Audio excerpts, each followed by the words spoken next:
আসসালামু আলাইকুম। আমি এখানে 2 হাত বহরের আড়াই গজ কাপড় নিয়েছি। তো এখানে 40 ইঞ্চি বুটির জন্য কামিজ কাটিং করব। দেখুন 2 হাত বহরে 46 ইঞ্চি হয়েছে, তো আমার 44 ইঞ্চি টিকবে এবং ঘেরে দিয়েছি 28 ইঞ্চি, তো আমার 27 ইঞ্চি টিকবে।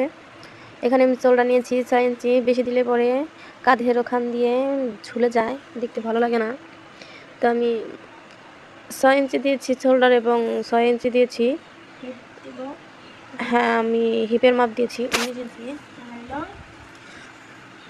2 হাত বহরের কামিজ কাটিং করতে গেলে একটু কষ্টই হয়ে যায়, হাতের কাপড় বের হতে অনেক কষ্ট হয়। বডি যেহেতু 40 ইঞ্চি, তাই আমি 40-এর 4 ভাগের 1 ভাগ 10 ইঞ্চি দিয়েছি বডিতে এবং 10 ইঞ্চি দিয়েছি কোমরে।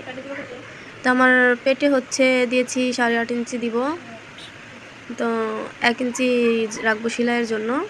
আমি এখান থেকে বাঁকা করে একটু কেটে নিব। আসলে পেটের দিকে একটু বাঁকা করে কেটে নিলে কামিজটা দেখতে সুন্দর লাগে। আমি এখানে দেখুন গাইস, আপনারা অবশ্যই আমার ভিডিওটা দেখলে অবশ্যই বুঝতে পারবেন যে আমি কিভাবে জামাটা কাটিং করতেছি। আসলে কাপড় যেহেতু ছাপার কাপড়, তো আমার দাগ দেওয়াটা দেখা যাচ্ছে না, সুন্দর করে দেখা যাইতেছে না। আপনারা খেয়াল করলে অবশ্যই বুঝতে পারবেন। আমি গলা নিয়েছি 2 ইঞ্চি, ছোটো গলা দিতে বলছে 2 ইঞ্চি দিব এবং পেছনের গলা দিব ছোট, সামনে দিব পান গলা। আমি কোনো রকম বক্রম দিব না, এমনিতেই গলাটা কাটিং করব। সামনের গলা দিয়েছি 6 ইঞ্চি এবং পেছনের গলা দিয়েছি 4 ইঞ্চি। তো আমি এখন কাটিং করব। আমি গলাটা কাটিং করব এখন এবং কামিজটাও কাটবো। তো আমি ইউটিউবে নতুন এসেছি, আমি ইউটিউবে কাজ করতে যাচ্ছি। আমার চ্যানেলটা আপনারা অবশ্যই সাবস্ক্রাইব করে দিবেন এবং লাইক কমেন্ট করে দিবেন, বেশি বেশি করে শেয়ার করবেন বন্ধুরা এবং আপুরা।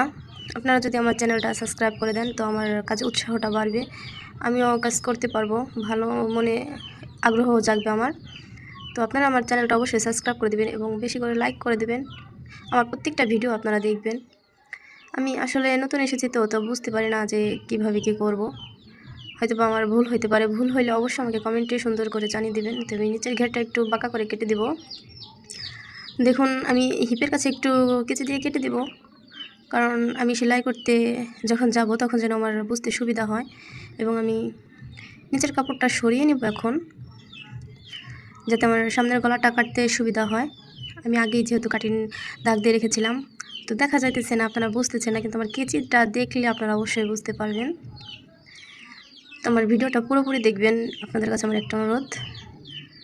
আমি হাতারটা 16 ইঞ্চি দিব, আসলে সে আমাকে 14 ইঞ্চি রাখতে বলছে, তো 2 ইঞ্চি একটু বড় দিব। আমি হাতার সামনে একটু ডিজাইন দিব ফুল করে, তো সেজন্য একটু ছোটই দিব হাতাটা। তো দেখুন গাইস, একটু বড় দিলেও সমস্যা নাই। দেখেন পাশে কতটা হাতার কাপড় আছে, অনেকটা কিন্তু হাতার কাপড় আছে, আমার জোড়াতালি লাগবে না। তো এভাবে যদি আপনারা একটু বাঁকা করে ঘেরের মাপ দিয়ে, বডির মাপ দিয়ে যদি একটু বাঁকা করে কামিজটা ধরেন, জামাটা ধরেন, তো কামিজটা কাটতে আপনাদের অসুবিধা হবে না। আমি এভাবেই কাটি। আমার হাতাটা কত সুন্দর করে বেরিয়ে গেছে। তো আমি এখানে 2 ইঞ্চি রাখবো, অথবা আপনার 2.5 ইঞ্চি রাখলে রাখতে পারেন, সমস্যা নেই। আমি একটু ফিটিং করবো, তো সেই জন্য একটু 2 ইঞ্চি রাখতেছি। আমি হাতাটা কাটিং করে ফেলবো।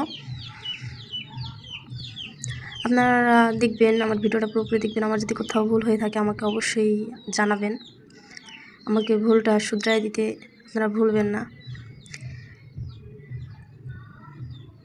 আমার হাতাটা কাটা হয়ে গেছে, তো আমি এখন গলার ডিজাইনটা করে ফেলবো। আমার গলার ডিজাইনটা আমি গলার মাপ দিয়ে, মাপ অনুযায়ী গলার তালিটা আমি বের করে ফেলবো।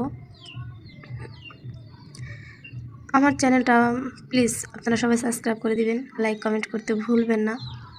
আমি নতুন, আমি বুঝতে পারি না কিছু, তো আপনারা প্লিজ আমার চ্যানেলটা সাবস্ক্রাইব করে দিবেন।